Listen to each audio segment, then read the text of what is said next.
Hello बच्चों, तो चलिए अपना प्रश्न पढ़ते हैं। पाँच कोई वस्तु 5 सेंटीमीटर के आयाम तथा 0.2 सेकंड की आवृत्ति से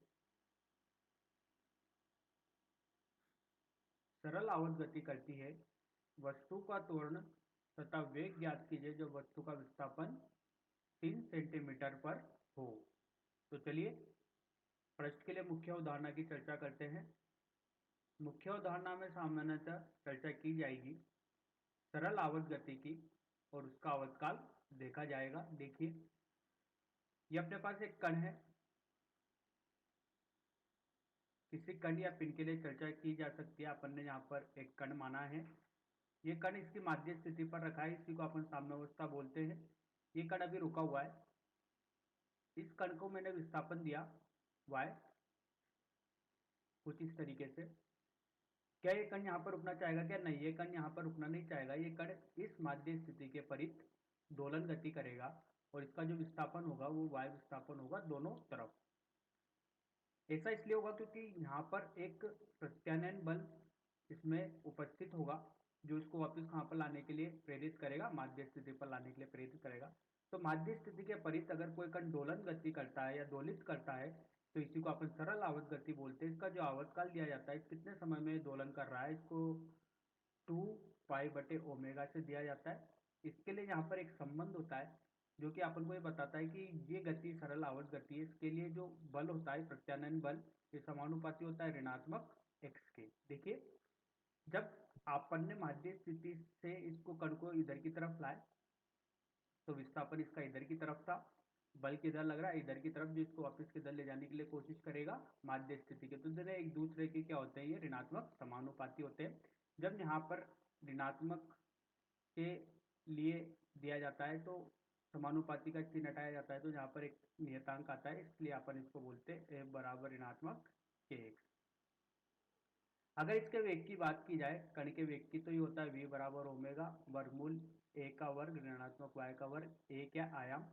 अधिकतम माध्य स्थिति से अधिकतम दूरी को ही अपन क्या बोलते हैं? आयाम बोलते हैं। y क्या होता है यहाँ पर? विस्थापन। ये विस्थापन कुछ भी हो सकता है यहाँ पर, कम ज्यादा। तो देखिए, यहाँ पर अगर अपन बात करें त्वरण की, तो त्वरण एल्फा बराबर ऋणात्मक ओमेगा का वर्ग गुणे वाई से दिया जाता है। वेग इससे दिया जाता है। आवर्तकाल t बराबर 2 पाई/ओमेगा इस तरीके से दिया जाता है। तो चलिए बच्चों, मुख्य उदाहरण के आधार पर अपने प्रश्न का हल देखते हैं और देखते हैं अपन को क्या क्या दिया गया है। तो देखिए, आयाम अपन को दिया गया है 5 सेंटीमीटर। ये हो जाएगा मीटर में 5 गुणे 10⁻²2 मीटर। आवर्तकाल 0.2 सेकंड का आवर्तकाल दिया गया है। तो अपन जानते हैं कोई भी कण अगर दोलित गति करता है, सरल आवर्त गति करता है, तो उसका आवर्तकाल t बराबर 2 पाई/ओमेगा होता है। तो ओमेगा बराबर 2 पाई/t हो जाएगा। 2 पाई/0.2।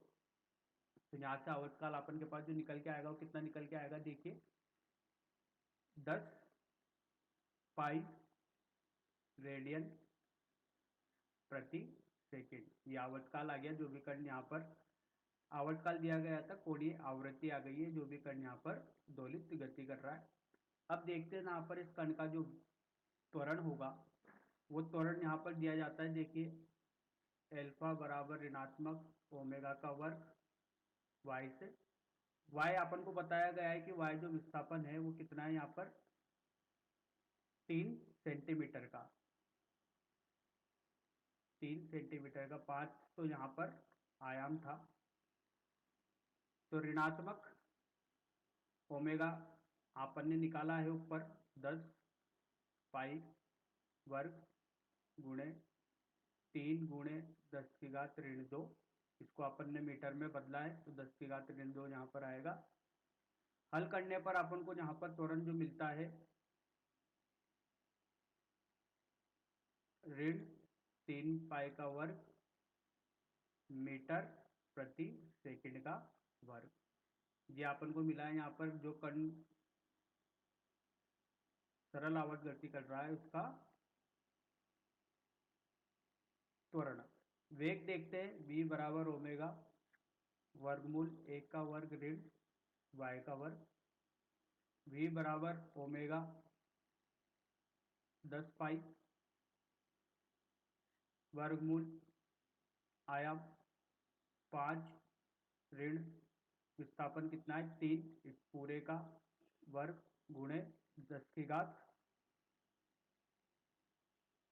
5 का वर्ग 2 का वर्ग गुणे 10 की घात ऋण 2 का वर्ग, ये अपन को यहाँ पर बताया गया है। जब इसको हल करेंगे तो वेग होगा अपन के पास 0.4 पाई मीटर प्रति सेकंड। ये अपन को क्या मिलेगा, वेग मिला है, जो कण यहाँ पर सरल आवर्त गति कर रहा है। तो बच्चों आशा करता हूँ आपको यह समझ में आया होगा। धन्यवाद।